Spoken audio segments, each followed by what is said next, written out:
as it turns out, Joaquin Phoenix was the only actor that they were gonna develop the Joker film with. As a matter of fact, when they started developing the Joker as a standalone film, it was Joaquin or nothing. Take it or leave it, Warner Brothers, and well, they took it, so let's talk about this mentality.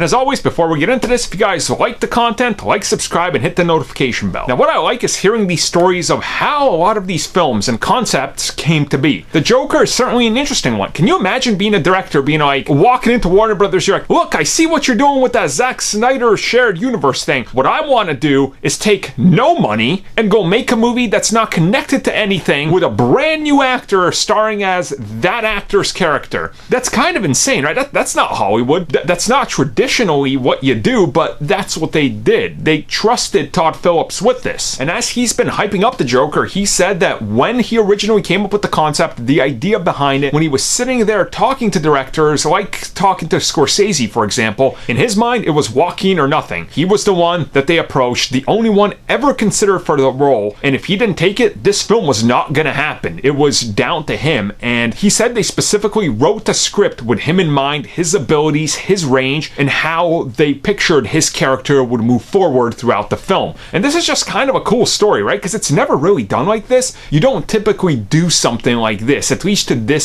scale. Like, yes, there's, you know, certain directors out there, like Robert Rodriguez. He's like, this character is Danny Trejo. And who are you casting? You're casting Danny Trejo, right? But because that's Robert Rodriguez. He has his friends. You know, everybody does this. But this is something completely different to hinge an entire franchise on and have this mentality. And I love it. This is honestly so cool that this is how that happened. And you can just see, by the way everything in regards to this movie looks, that's a Joaquin Phoenix and a Todd Phillips movie, like from top to bottom. So that's kind of cool. What do you guys think about this, though? Do you think this was a great way to approach this or not? I know there'll be debate about this, but I love it. That's kind of cool.